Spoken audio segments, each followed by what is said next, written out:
Hi friends, நம்ம விஜய் மல்லி ஸ்டோரியோட upcoming episode எப்படி இருக்க போகுது அப்படிங்கிறத அந்த வீடியோவில் பார்க்க போகிறோம். மெயினாக வந்து பார்த்தீங்கன்னா மல்லி மனசில் வந்துட்டு ரொம்ப குழப்பங்கள் அந்தேன்னு வந்துட்டு காயங்கள் நிறையாகவே இருக்குது.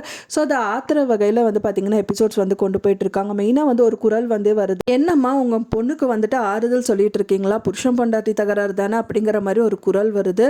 அது வந்து ஒரு விதத்தில் வந்து ஆச்சரியத்தை கொடுத்தாலும் வந்துட்டு கடவுள் வந்து சப்போர்ட் பண்ணுறாரு நம்மளுக்கு அப்படிங்கிற மாதிரி நிறைய ஆறுதல் பேச்சாக தான் இருக்குது அப்படின்னு தான் எதிர்பார்க்கப்படுது. தேவன் கோயிலுக்கு போயிருக்காங்க. எல்லாரும் வந்துட்டு அங்கே நிறைய விஷயங்கள் நடக்கதா செய்து அவங்க பண்ணுற வஞ்சகத்தனத்தை எல்லாமே வந்துட்டு மல்லி பொறுத்துட்டு தான் இருக்காங்க. அண்ட் தென் விஜய் கிட்ட சொல்லிட்டு வந்துட்டு சாப்பாடு வாங்கிட்டு வர சொல்கிறாங்க. அதுக்கு முன்னாடியே வந்து பார்த்திங்கன்னா நிறைய விஷயங்கள் வந்து நடக்கதா செய்து அப்போ வந்து இவங்க ஏதோ ஒன்று வந்து அவங்க மல்லி ஏதோ ஒன்று சொல்லிகிட்டே இருக்காங்க. ஆமாம், சுத்தம்லாம் எதுவுமே இல்லை, காசெல்லாம் இல்லாதவ தான் மல்லி, ஆனால் வந்து மனசு ரொம்ப சுத்தமாக இருக்குது. ஆனால் உங்களுக்கு எல்லாமே நகை எல்லாமே தான் இருக்குது, ஆனாலும் உங்கள் மனசு வந்து பித்தளை தான் அப்படிங்கிற மாதிரி அன்னபூர்ணியமாக பேசுகிறாங்க. ராஜி வந்து அவங்க தம்பி விஜய் கிட்ட வந்துட்டு சாப்பாடு வாங்கிட்டு வா விஜய் அப்படிங்கிற மாதிரி சொல்கிறாங்க. அவரும் சாப்பாடு வாங்கிட்டு வராங்க. எல்லாரும் சாப்பிட்டு இருக்காங்க. அந்த டயத்தில் தான் வந்து பார்த்தீங்க அப்படின்னா மல்லி வந்து அங்கே இருக்கிற ஒரு அம்மா கிட்ட வந்து சாப்பாடு கொடுக்கறது விஜயும் பார்க்குறாங்க. எல்லாரும் வந்து ஒரு மாதிரி வந்து ராஜி கடுப்பாய் பார்த்துட்டு இருக்கிற மாதிரி காமிக்கிறாங்க.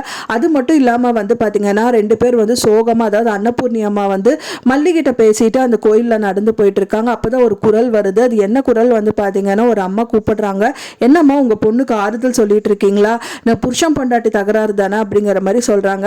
என்னோட அம்மா சொன்னனால தான் நான் உங்களை கூப்பிடுறேன் அப்படிங்கிற மாதிரி சொல்கிறாங்க. கண்டிப்பாக அதில் வந்து ஒரு ஆறுதலான பேச்சு தான் இருக்கும் அப்படின்னு தான் எதிர்பார்க்கப்படுது. அன்னபூர்ணி அம்மா முதலே சொல்லியிருப்பாங்க, என்னதான் நீங்கள் வந்து கோயிலுக்கு வந்து தலைமை தாங்கணும்னு நீங்கள் நினச்சாலும் வந்துட்டு அது உன்னோட கோயில் கிடையாது, மல்லியோட கோயில் தான் அப்படிங்கிற மாதிரி சொல்லியிருக்காங்க. ஏன்னா வந்து பொண்ணை வந்து கல்யாணம் பண்ணி கொடுத்தா புருஷனோட குலதெய்வம் தான் வந்து உனக்கு வந்து நிரந்தரமானது. இது வந்து மல்லி வந்ததுனால மல்லியோட குலதெய்வம் தான் வந்துட்டு அவளோட குலதெய்வம், அவள் தான் வந்து உன்னை இன்வைட் பண்ணணும் அப்படிங்கிற மாதிரி சொல்லியிருந்தாங்க.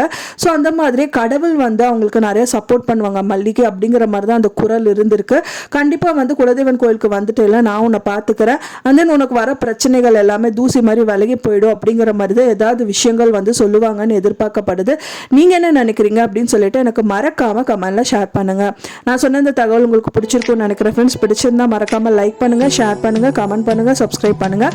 மேலும் இன்னொரு மல்லி சீரியல் அப்டேட்டோட நெக்ஸ்ட் மீட் பண்ணுறேன். தேங்க்ஸ் ஃபார் வாட்சிங் மை வீடியோ ஃப்ரெண்ட்ஸ். நெக்ஸ்ட் வீடியோவில் பார்க்கலாம்.